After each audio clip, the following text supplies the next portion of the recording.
Assalamualaikum warahmatullahi wabarakatuh. Perkenalkan, nama saya Muhammad Irfan Najmuddin. Saya dari Politeknik Perkapalan Negeri Surabaya, program studi Teknik Perpipaan.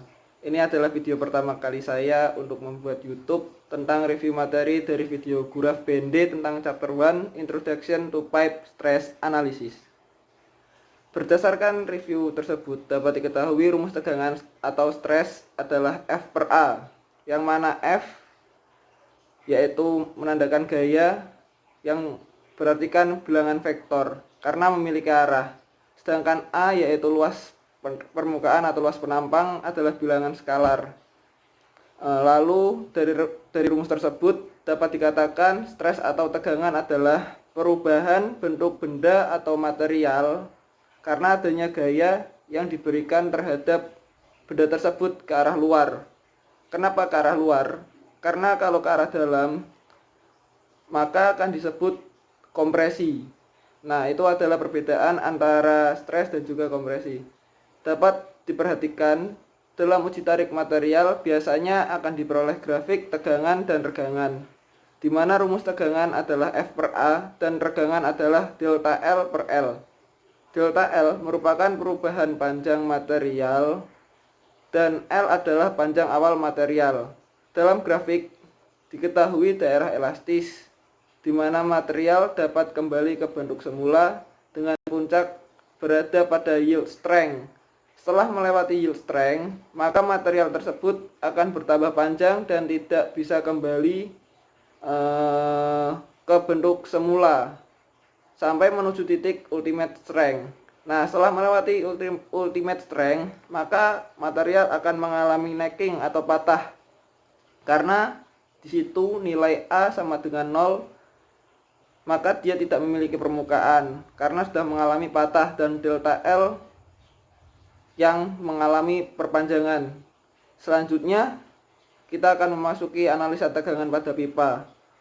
Pertama, kita harus mengetahui arah-arah yang terjadi, arah-arah tegangan gaya yang terjadi pada pipa.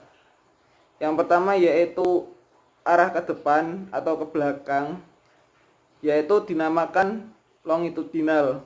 Lalu arah ke atas atau bawah dinamakan radial, arah ke samping yaitu sirkumferensial.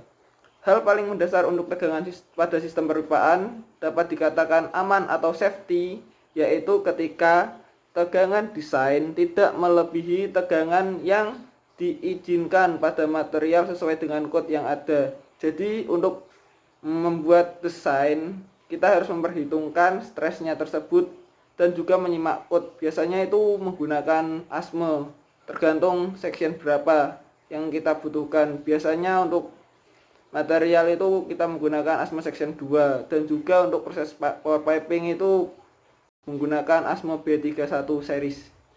Mari kita simak contoh gambar sistem perpipaan berikut. Nah, dari gambar tersebut, penyebab kemungkinan kegagalan pada sistem tersebut adalah pertama bisa diakibatkan karena weight atau beban pada sistem perpipaan. Lalu ada juga pressure atau tekanan pada sistem perpipaan. Selanjutnya ada temperatur atau suhu pada sistem perpipaan, dan juga ada vibration atau getaran pada sistem perpipaan. Dapat terjadi juga dikarenakan adanya seismik atau pergerakan tanah karena akibat gempa bumi, dan juga wind atau angin yang mengarah pada sistem perpipaan.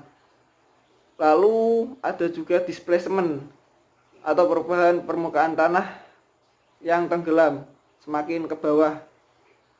Nah, untuk mengatasi hal-hal tersebut maka diperlukan satu, menjaga tegangan atau stres agar kurang dari atau sama dengan tegangan yang diizinkan pada material sesuai kode.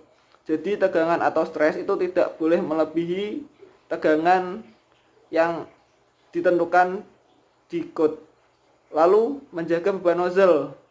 Nah, nozzle itu bebannya harus kurang dari atau sama dengan tegangan yang diizinkan pada material sesuai kode. Tidak lupa juga harus menghitung beban dan struktur support pada sistem perpipaan. Karena support itu penting untuk menjaga kestabilan sistem perpipaan tersebut. Lalu menjaga displacement sistem perpipaan. Selanjutnya mengoptimalkan routing atau arah dari sistem perpipaan tersebut. Karena apa? Routing yang salah itu dapat mengakibatkan head loss yang tinggi dan juga menyebabkan overpressure, sehingga pengoptimalan routing sangat diperlukan. Nah, mungkin itu adalah video singkat dari saya. Kurang lebihnya mohon maaf. Semoga ilmu yang saya sampaikan bermanfaat. Jangan lupa like and subscribe ya. Wassalamualaikum warahmatullahi wabarakatuh.